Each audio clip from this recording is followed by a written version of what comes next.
Hi, I'm Terry from Waconda Boats here in Glen Elder, Kansas. We're also in Republican City, Nebraska. And I'm going to walk you through the 2022 Lund 1875 Impact XS.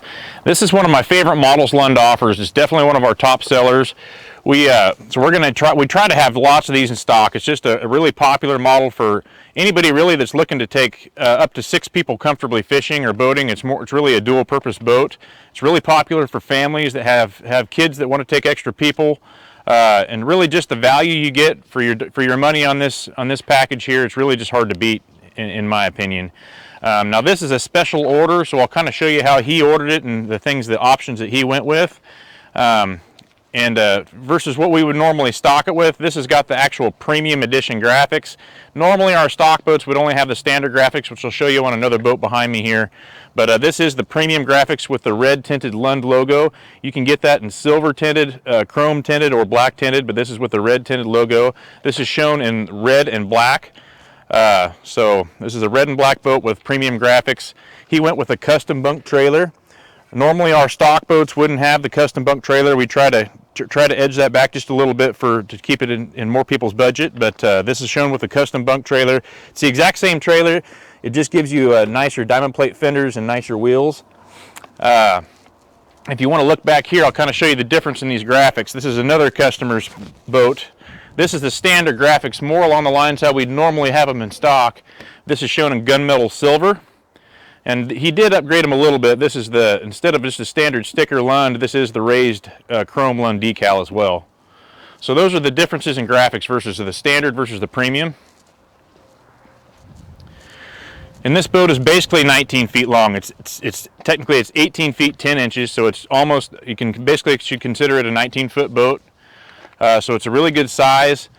Back here at the back, all these are going to include on all the Shorelander trailers, the retractable tie-downs, and you can see they just stay bolted onto the trailer. Very handy. We always put a 150 4-stroke, that's max horsepower on it, and performs very well. New for 2022, they did actually standardize the stainless steel prop, so they all come standard with a stainless prop, unless sometimes we do have that deleted as well, though. If some guys would just prefer the aluminum, so that's still an option. And over here you're going to have a 4-step ladder, I'm sorry, telescoping 4-step ladder.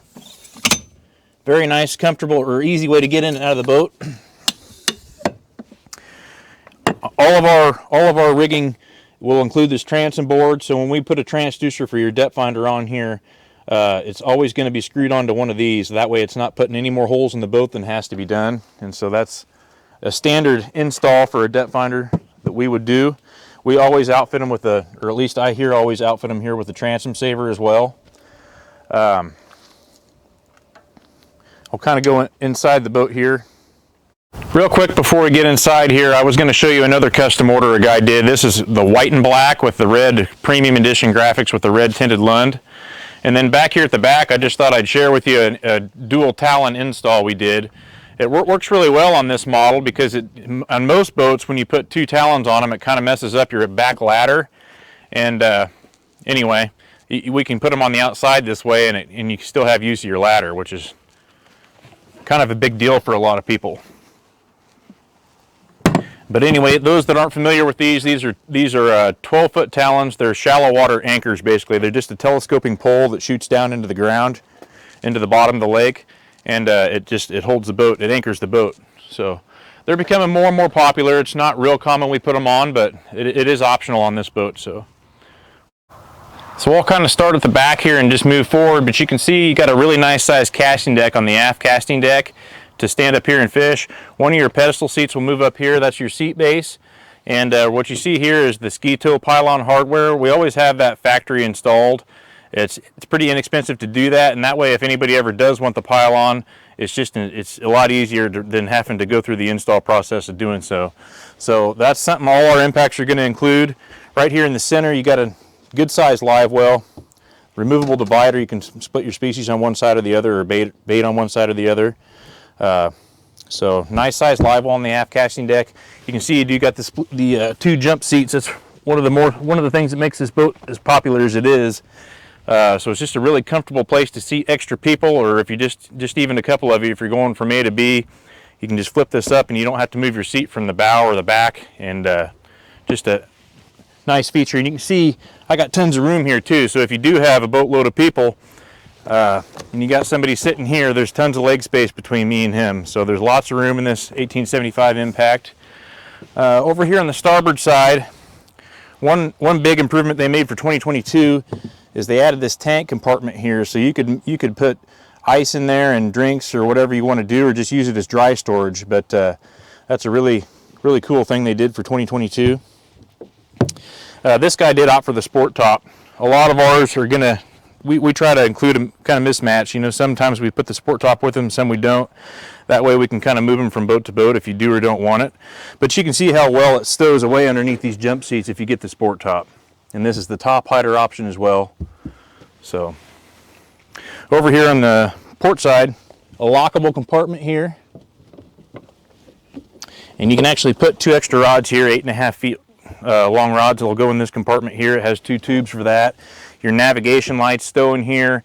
And you got lots of other storage, or room for other storage below that as well. It goes pretty much the length of this boat. So a nice size lockable compartment here.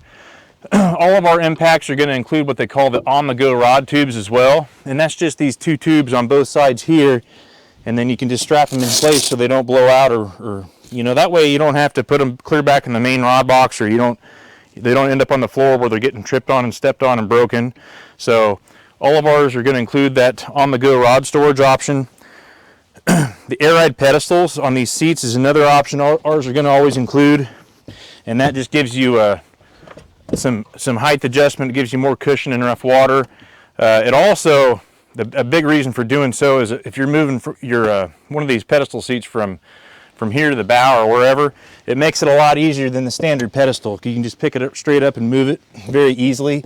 Or the standard pedestal, you're down there trying to push the button and the release button, and it's just a lot more convenient with air rides. This guy here went with the Helix 12. We do a lot of 7s and 9s. You know, you can do whatever you want. You don't have to go quite this overkill if you don't want to, but this is what a 12-inch Hummingbird Helix would look like installed on the dash. You can see it's kind of offset perfectly. You still got lots of, you know, a clear line of sight right in front of you. It's really not interfering much with that. So this is on a large ram. This is kind of our typical depth finder install. We do have hydraulic tilt steering. That's an option we're always going to put with ours. And the kicker stereo is standard now, but you can Bluetooth that to your phone, so they're always going to include that. Switches are right here, easy to get to. You do have a little cubby right here as well. There is a void down here as well for more storage. And then we always opt in what's called the under console drawers too. So both consoles are going to have these lockable compartments that pull right out to you. Very convenient. And again, on the port side, you have some more storage here. It's a pretty big compartment there. And then a nice sized glove box as well, which is lockable. Now your main rod box here in the center, of course it's lockable. Holds 10 rods. And your trolling motor batteries stow down clear below those as well in this compartment here. And so just a really good place to get your trolling motor batteries nice and out of the way. And it's where you want the weight of them as well to help the boat handle the best as well. And up here on the bow, you got a lot of storage on this side. Very good sized compartment. This is the travel cover. All ours include the travel cover, but you can see how big that compartment is also.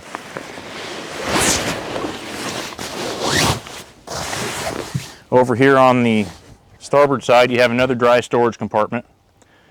Nice sized compartment. And then you get a bow live well on the Impact as well.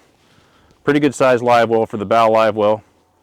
Now this option here is called the bow bait well. If anybody that uses minnows or live bait, they might like this. So that's just a minnow tank. Bow cargo nets. Ours would always include the bow cargo nets. And you can see our kind of a typical install of our electronics on the bow too. So the reason we do the ram and where we do it here is that way when you go to cover the boat, you don't have to take this on or off. You can just push it straight down and the cover doesn't have any, this cover goes right over it. And that way on a ram too, you can kind of move this around wherever you want it. This here is the Helix 10. So, Tarova trolling motor, on a slide plate. That way we can take it on and off. Another compartment up here also. I think that pretty much covers the 1875 Impact. If I missed anything, or if anybody has any questions, please give us a call or email us. Our phone numbers and emails are on our website, wacondaboats.com. And I'm Terry. Thanks for watching.